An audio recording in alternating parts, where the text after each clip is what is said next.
President Trump ক্ষমতা গ্রহণের পরপরই অনেকগুলো এক্সিকিউটিভ অর্ডারে স্বাক্ষর করেছিলেন, তার মধ্যে ইমিগ্রেশন সংক্রান্ত নানান কিছু ছিল।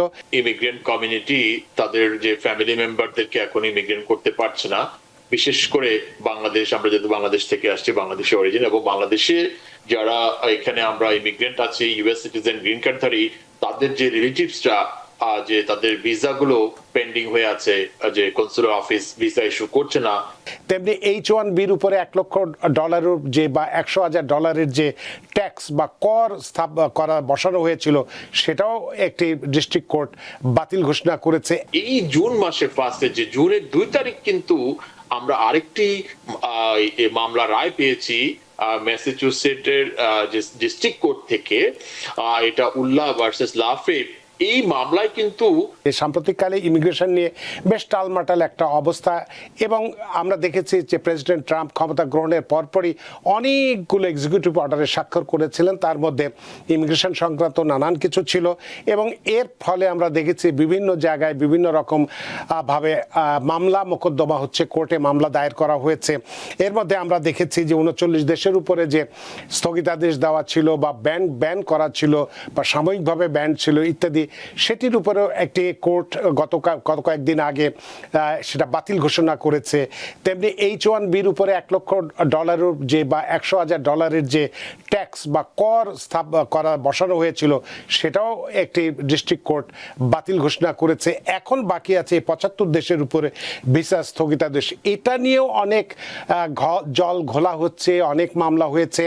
সর্বশেষ কি আপডেট আছে আপনার কাছে, সেটি আমি জানতে চাইব, এবং আইনগত এর ভিত্তি আদৌ আছে কিনা, বা একজন মার্কিন নাগরিক কি এখনো তার বিদেশে অবস্থানরত স্বামী বা স্ত্রীর জন্য I-130 আবেদন দাখিল করতে পারবেন কিনা, যদি পারেন তাহলে কোন পর্যায়ে সবচেয়ে বেশি জটিলতা হতে পারে বলে আপনি মনে করেন? অ্যাটর্নি মাহফুজুর রহমান। ধন্যবাদ রানা ভাই, এবং ধন্যবাদ TVN24 কে একটা খুব গুরুত্বপূর্ণ বিষয় নিয়ে আজকে আসছেন দর্শকদের মাঝে। যেটা আপনি সুন্দরভাবে যে ইমিগ্রেশন ব্যানের হিস্ট্রিটা তুলে ধরলেন দর্শকদের মাঝে। এখন বাকি রইল যে 75 কান্ট্রির যে ব্যান, সেটি আপনার জানুয়ারি 21, 2026 থেকে ব্যানটা চালু আছে।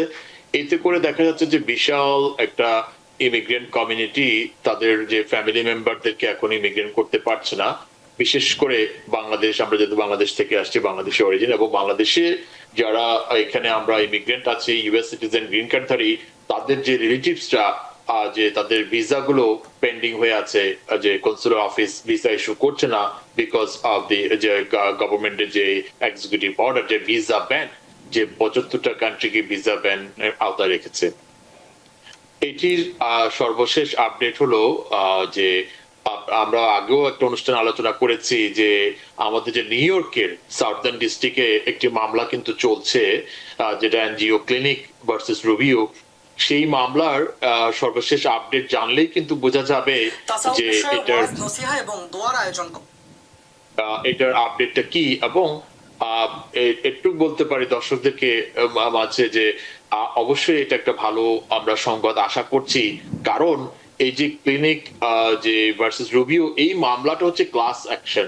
এই মামলার সিদ্ধান্ত আসলে কিন্তু সম্পূর্ণ ব্যানটি উঠে যাওয়ার সম্ভাবনা আছে। এই মামলায় যে এপ্রিলের 24 তারিখ সম্পূর্ণ যে সামার প্লেনটিফ যেটা ক্লিনিক, তারা যে সামারি জাজমেন্টের জন্য আবেদন করেছিল, সমস্ত কাগজপত্র জমা দিয়েছে, এবং এই জুন মাসের ফার্স্টে, যে জুনের 2 তারিখ, কিন্তু আমরা আরেকটি মামলা রায় পেয়েছি ম্যাসাচুসেটসের ডিস্ট্রিক্ট কোর্ট থেকে। এটা উল্লাহ ভার্সেস লাফেট। এই মামলায় কিন্তু আপনার যে ব্যানটাকে অবৈধ ঘোষণা করেছে ডিস্ট্রিক্ট কোর্ট থেকে, যদিও ওই মামলায় যে শুধু একটা ইন্ডিভিজুয়াল কেসের ক্ষেত্রে অবৈধ ঘোষণা করেছে। সবচেয়ে মজার ব্যাপার হচ্ছে, ওই মামলায় যে বাদী ছিল উনি কিন্তু একজন বাংলাদেশি ছিল। উনি একজন বাংলাদেশি ভদ্রলোক, যে শরাফতুল্লাহ, ওনার যে ছেলে, উনি ইউএস সিটিজেন, ওনার অ্যাডাল্ট চাইল্ডের জন্য আবেদন করেছিল যে 2015 সাল থেকে। উনি যে ভিসা ইন্টারভিউ সম্পন্ন হয়েছে এবং ব্যানের কারণে আসতে পারছে না, ভিসা ইস্যু করছে না, তখন ওখানকার একজন লোকাল ল ফার্মের মাধ্যমে তারা ডিস্ট্রিক্ট কোর্টে মামলা করেছিল, এবং জুনের 2 তারিখ সরাসরি কিন্তু জাজ বলেছে যে এই ব্যানটি সম্পূর্ণ অবৈধ, এটা গভর্নমেন্ট করতে পারে না। যদি ভিসা ভেটিং করতে হয় তাহলে কংগ্রেসের যে কংগ্রেশনাল ল অনুযায়ী ইন্ডিভিজুয়াল ভাবে ভেটিং করতে হবে। এটা কোনো নেশনকে আপনার একতরফা ভাবে আপনার ব্যানের আওতায় রাখতে পারে না। এবং সেই কেস লটাই কিন্তু আপনার এই যে সাথে সাথে কিন্তু জুনের 2 তারিখ যে ক্লিনিক তারা যে বাদী আমাদের যে সাউদার্ন ডিস্ট্রিক্টে যে মামলা চলছে, সাথে সাথে তারা কিন্তু ওই কেস রেফারেন্সটা তারা কোর্টে জমা দিয়েছে।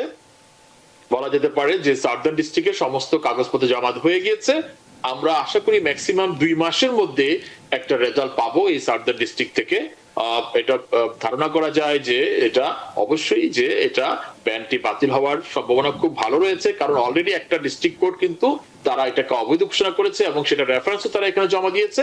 এটা ক্লাস অ্যাকশন, এইটা যদি প্লেনটিফের ফেভারে আসে তাহলে সরকার এই ব্যানটাকে বাতিল করতে বাধ্য হবে।